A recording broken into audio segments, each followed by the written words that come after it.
Hello artists, come with me as we create this Keith Haring inspired paper quilled heart.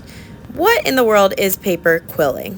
Paper quilling is an art form where you roll, shape, and glue thin strips of paper to make designs. The name quilling comes from the quills or feathers that people used to use to roll the paper a really long time ago. It started hundreds of years ago, and monks and nuns used to use it to decorate books and religious items. Let's get started. First, we're going to need a colorful piece of cardstock paper. Fold it in half, and then on the fold, make sure you do this on the fold, draw half of a heart. You want it to be about the size of your hand. Then get your scissors and cut out your half a heart. Make sure you're cutting both pieces of paper because you're cutting on the fold. And then when you open it up, you'll have a whole heart. Once your heart is cut out, write your name on the back in pencil.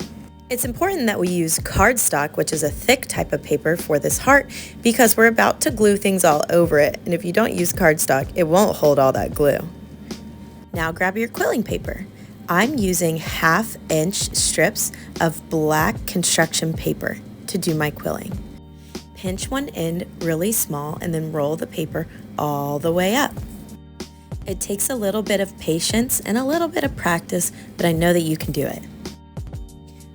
Once you have a little paper roll, put it to the side and add a little bit of glue to your heart. Then glue down your paper roll or your paper quill. You want to repeat this over and over and over again until your whole entire heart is filled up with awesome paper rolls. Here's some tips though. To spread out your glue evenly, grab an old paintbrush that you don't mind getting a bit messy. Add a little bit of glue and then use your paintbrush to spread it out. Then stick down your paper. You can make different shapes of paper quills by folding your paper either into a spiral or kind of like a square. See what shapes you can make. I used a weaving needle to help me roll some of my rolls. Wrapping the paper around something can help you out. If I wanted my rolls to be a little bit bigger and take up more space of my heart, after I rolled my roll all the way up, I would pull it apart just a little bit and then glue it down. This will make it bigger and take up more space on your heart.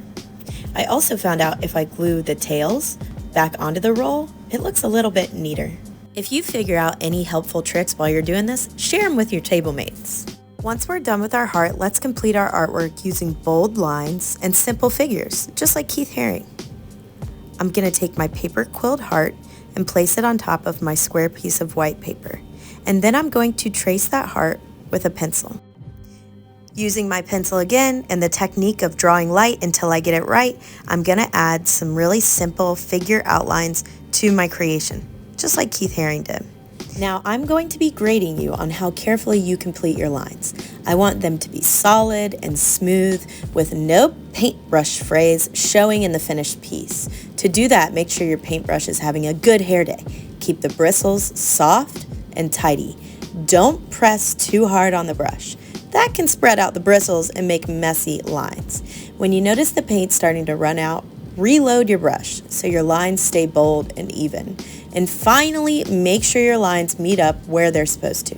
Take your time and focus on precision.